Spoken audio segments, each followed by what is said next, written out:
What's up, good people? I hope you're doing extremely well. So today's topic is why most don't achieve financial freedom.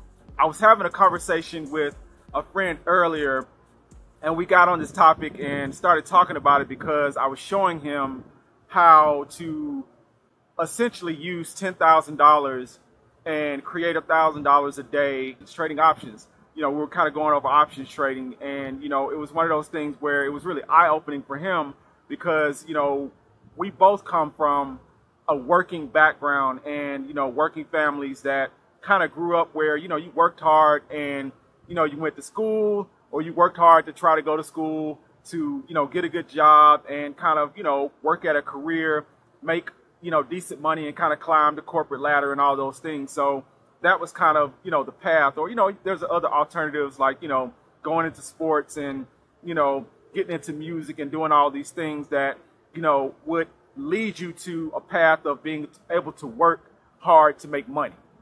And, kind of showing him the difference between making money at something very quickly versus trading a lot of time for money. It was very eye-opening for him, and I think it really made me want to have this conversation openly.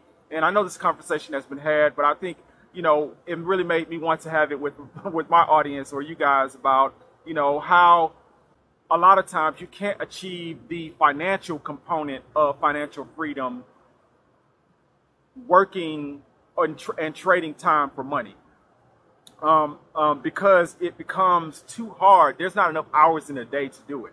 Literally, you can work harder, and that's the thing we are taught. We always think, no, I'm just going to work harder. I'm going to, do more hours. When you're younger, you're of that mindset. If you haven't been taught that it's not really about how many hours you can work, but more about the value that you can provide. And I think that is the difference of mindset that we aren't really taught, in our current systems, for good reason. I think, there is a lot of things that have kind of come before us that, wanted to keep a lot of the mass of people on a certain playing field in terms of jobs, in terms of, working in factories and all those things. It's a part of the plan to kind of build the workforce that way. And it's, it's still perpetuated in our school systems and a lot of that. I won't go too much into that right now, but I think where we are right now is we're at a point where a lot of people have woken up from that and want something different, and not just want something different, have an opportunity to do something different. With, the information revolution and the internet and all of that, it has created a lot of disruptive, businesses and disruptive ways to kind of create wealth that weren't there before. So a lot of what we're seeing now is people have that mindset because the opportunities are different. Whereas before, the paths, and not to discredit those paths because they were the paths of the time. You understood that, to make anything of yourself, you had to get training, in this higher education, or you had to, find your way in an entrepreneurial setting, and really learn. The value is really, what it comes down to is, just building skills and building your value. But I think it's very hard for people who don't understand that it's about value to make that transition from being an employee to someone who is building wealth. And that is a real thing. Like, that is the real transition that, we all have to make. I have to make myself. It's a mentality that you have to develop and that is nurtured in you. And it's very hard to, if you have constantly been trained around the notion of working hard for the things that, you think you deserve, or working hard for someone else. There's nothing wrong with hard work. I think hard work is a very noble thing to do. And I think it has merits that even extend beyond just financial, the financial or monetary things that you can gain from working hard. There's merit beyond that. We don't have to talk about that right now, but I think in terms of building wealth, it's very clear that, or has been made very clear to me in my journey, that we have to get out of that mindset of just working hard and trading hours for money and get into the mindset of, no, what can I do? What value can I provide on this scale and exponentially grow that value and spread it across multiple people or multiple situations to get the benefit of that value, having that value back in a larger amount. And I think, that is the thing that really gets you to that point from a financial standpoint, the financial part of financial freedom.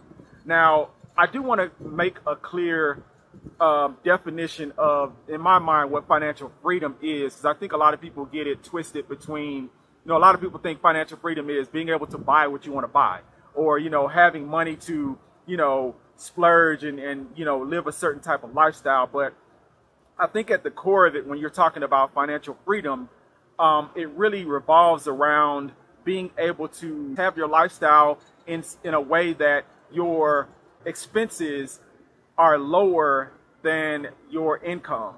And, financial freedom is, being able to have those things in balance and they not be trading time for money.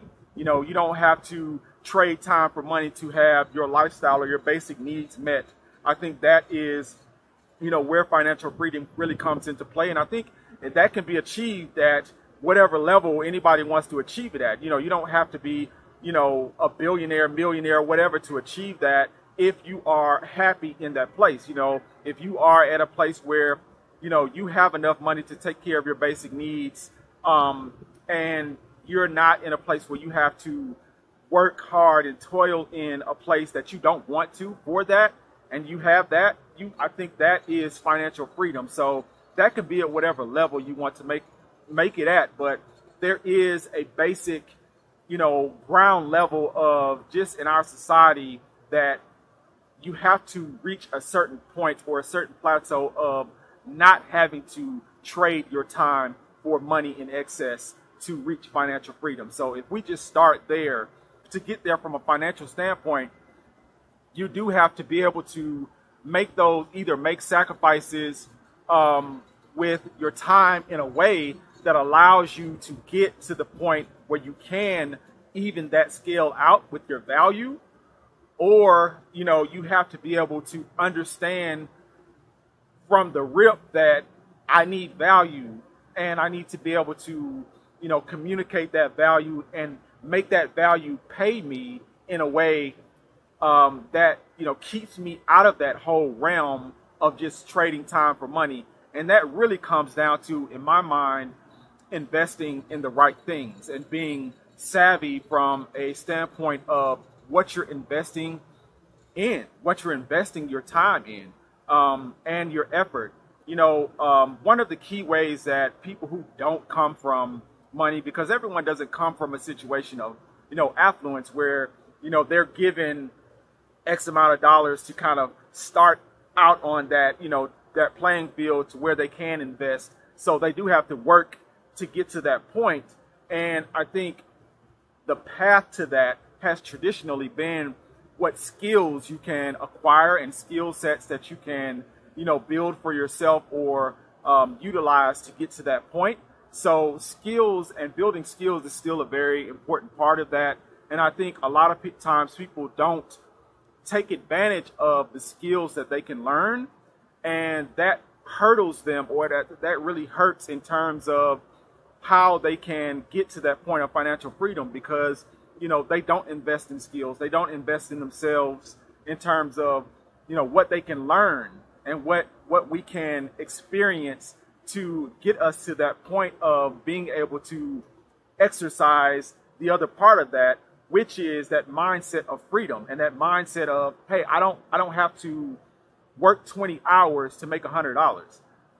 I can make that in 5 minutes, or I can make, use 20 hours and make $20,000, depending on what I'm doing, what value I'm providing. So I think that is, one of the things that, really defines where or how you're going to reach financial freedom, regardless of what that number is. And, that's relative to who you are. You know, whatever that number is, whatever you want that number to be for you, you still have to be able to make that conscious separation between trading your time for money and really understanding your value and being able to get and reap the benefits from that value on a large scale.